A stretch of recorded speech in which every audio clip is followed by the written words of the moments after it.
Hey everybody, Dunskill here. Welcome to 2024. In this episode of Gear Journeys, we're going to look at preamp pedals. What are they? What do they do? What do they sound like? How do I use one? Why do they have tubes? Do you pronounce it zebra or zebra? If you're interested to the answers of any of these questions, stick around.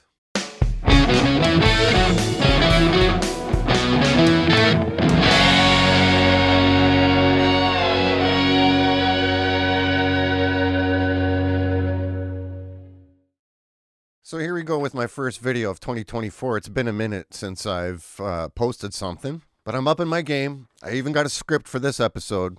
If this is your first time here, please consider liking and subscribing. I have lots of other guitar-based content, chock full of nerdy guitar info. And of course, I always appreciate it when people visit the abandoned wasteland that is my original music. So today we're looking at preamp pedals and with an emphasis on tube-driven ones. And we're going to take a general look at the role of preamp pedals for those that might not be familiar with them. After we have a general look, we'll look at some of the preamp pedals that I have on my board, and we'll actually hear them later in the video. At the end of the video, I'll offer my opinion on the sounds instead of talking to my dog. Timestamps should be below. So what is a preamp pedal? This is for folks having trouble wrapping their head around what a preamp pedal actually is and does. So essentially, when you take your guitar cable, plug it into your guitar and plug it into an amp, the first thing it hits is the preamp section of the amplifier. That preamplifier takes the signal and makes it usable for the power amp to push it out to nice levels of volume. The preamp is a really important part of the signal chain because it really shapes your tone. Each amp out there has its own preamp design and tone associated with it. What a preamp pedal does is it replaces that preamp that comes built into your amplifier and puts another preamp circuit in there. The way you do that is by plugging into the effects return of an effects loop. Not all amplifiers come with effects loops, but you can effectively bypass your amplifier's preamp section by using the effects loop. The effects loop is like an insert where you can put in a different type of pedal that goes between the preamp and the power amp. An effects loop allows a guitarist to put any type of effect after their preamp before their power amp. Typically, guitarists put effects like reverbs and delays there and some types of modulation. Some guitarists don't like the sound of effects like reverb and delay running into a preamp that's gained up and distorted sounding. Many guitarists prefer to have those types of effects after a gained up signal. Of course, there are no rules on it, and your ears will tell you what's the right way to plug things in. Why do some of these pedals have tubes? Well, they're trying to simulate preamps in amplifiers. These preamp pedals are trying to duplicate and simulate the behavior of your amplifier's built-in preamp section, which typically has tubes in it. That's just a high-level explanation without getting into too much detail. I ain't no rocket surgeon. So essentially what you do is you take your preamp pedal, plug it into the effects loop, and you now have a new preamp in there and access to different tones. Next, we're going to take a look at my pedal board and the pedals that live there. Okay, folks, well, here is my pedal board with most of my, if not all of my preamp pedals on here. As you can see, there's a concentration of Kingsley pedals on here. Now, I just want to mention that this video is not sponsored. I'm just a big fan of Kingsley pedals. Each of the preamp pedals here represents a different food group in terms of amplifier tones, classic amplifier tones. And please pardon the dog here if you see any here on my board. My dog likes to use my pedal board for some rough riffing. Get it? Anyway, so I'll just walk through each of the preamp pedals that are on this particular board. This is a wet, dry, wet board. So this is the two notes, the clean. This is a Fender type sound. Reminds me of kind of like a dual reverb or an old Bassman maybe. It's got a couple different voicings, a Fender, a cleaner one, and an overdriven one. This is the Kingsley Constable. This is my Marshall flavor. Sounds like a good old Plexi. This is the Kingsley Juggler here. That is a sort of Dumbly 2-Rocky type amp, which also has a drive channel on it. This is the Kingsley Squire. This is my Vox in a box, and it sounds amazing too. This here is the JHS Color Box. Now, this is the one pedal on here that doesn't have a tube, but I still use it as a preamp. It's basically, as you can see from the picture here, it's basically like a Neve console shrunken down, and it's got an EQ section as well.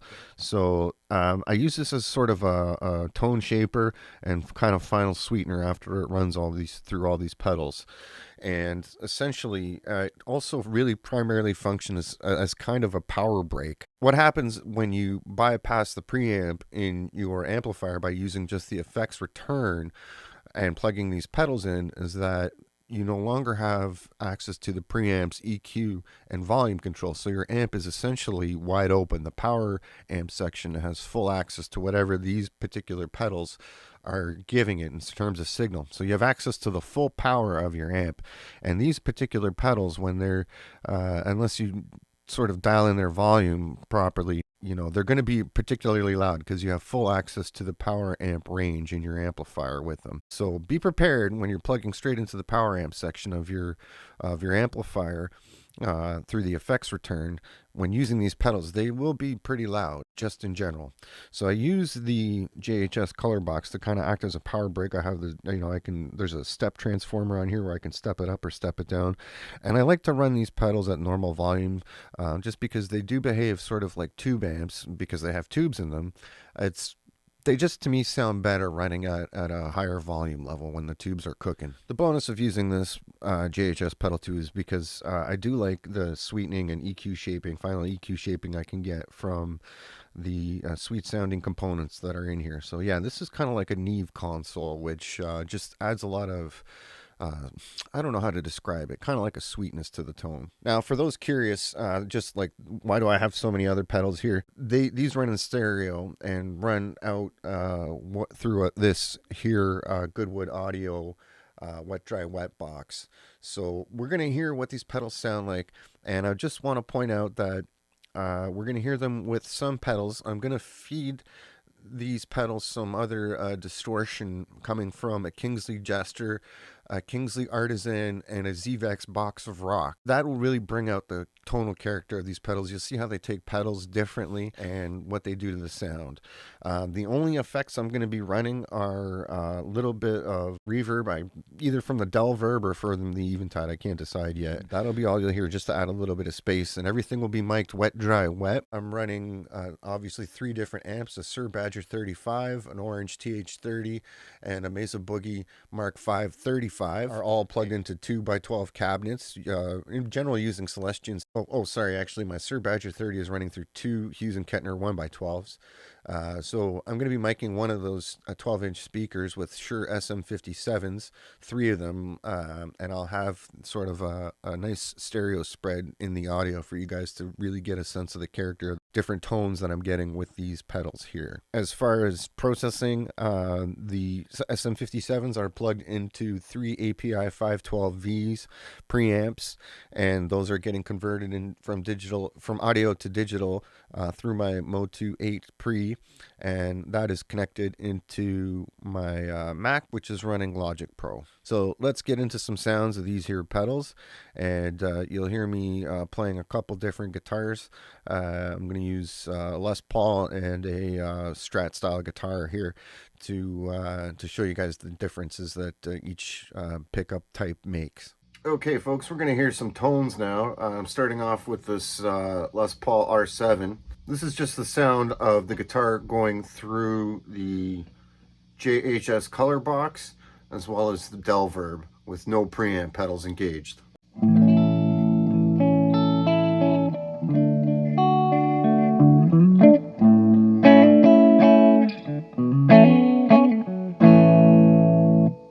It's a decent tone, but kind of flat. I've just turned on the 2 notes Le Clean.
let's hear what this Les Paul sounds like through a ZVEX box of rock going into each of these preamp pedals.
We're now going to hear some fuzz tones courtesy of the Artisen from Kingsley pedals.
Alright, this time we're going to hear this Sir Classic S. Same test, I'm going to run it through with no additional pedals, just to hear the difference between the preamp pedals. And then I'm going to throw a Kingsley gesture in front of it for some kind of lower gain, dirty sounds.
Unfortunately, I think the SD card in my camera has become corrupted, so I'm filming the rest of this on my iPhone. Anyway, here are my final thoughts and last bits of malarkey. First off, here's a list of caveats. Number 1, you don't need a stupidly huge board like I have to enjoy one of these preamp pedals. I'm insane. You do, however, need an amp with an effects loop or a dedicated power amp of some sort to be able to enjoy these pedals and plug them in. There's a lot of dedicated power amps out there. I'm familiar with the Mesa Boogie ones in particular from the 80s and 90s. And companies like Synergy make these modules, these preamp modules that you can plug into an interface that they have. So they're kind of doing that preamp substitution thing. And of course, there's a host of other devices such as like the Friedman IRX and a whole bunch of others that kind of take that preamp idea and add IRs and other features to it. So this is just how I use preamp pedals, but there are many other products out there in different applications. Another caveat is that these preamp pedals with tubes in them tend to be expensive, and eventually you might have to replace the tubes with enough use. It's also a good idea, as some manufacturers recommend, to cut the power to these preamp pedals when you're not using them, similar to how you would turn off a tube amp when you're not using it. That's supposed to increase the tube life. Now, another caveat here with this video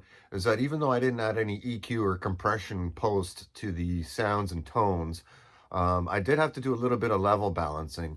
Much like real amps, these preamp pedals react differently to, getting hit with different types of gain and different kinds of pickups. And of course, the biggest caveat in watching and listening to a video like this is that, if you're sitting on the crapper, with your cell phone, you're not going to get the most out of it. For those real audiophiles out there, headphones or a good speaker system will really enhance your experience with this type of video.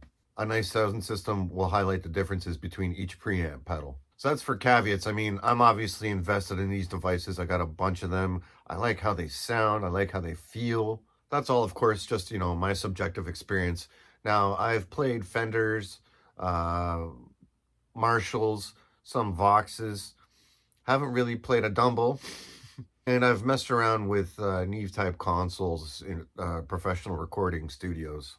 Now, I'm not sure if these preamp pedals really do sound true to the originals or the preamps that they're designed after. But like I said, they do the trick for me. They sound great. They feel great. And I love recording with them or just, playing along, just jamming, the backing tracks. Like I said, this massive board doesn't ever really leave my home studio. It's just not practical for a live situation, with 3 amps and everything. So if you stuck around this long, congrats. I hope you got something out of this video. As usual, content like this that I produce has some selfish reasons behind it.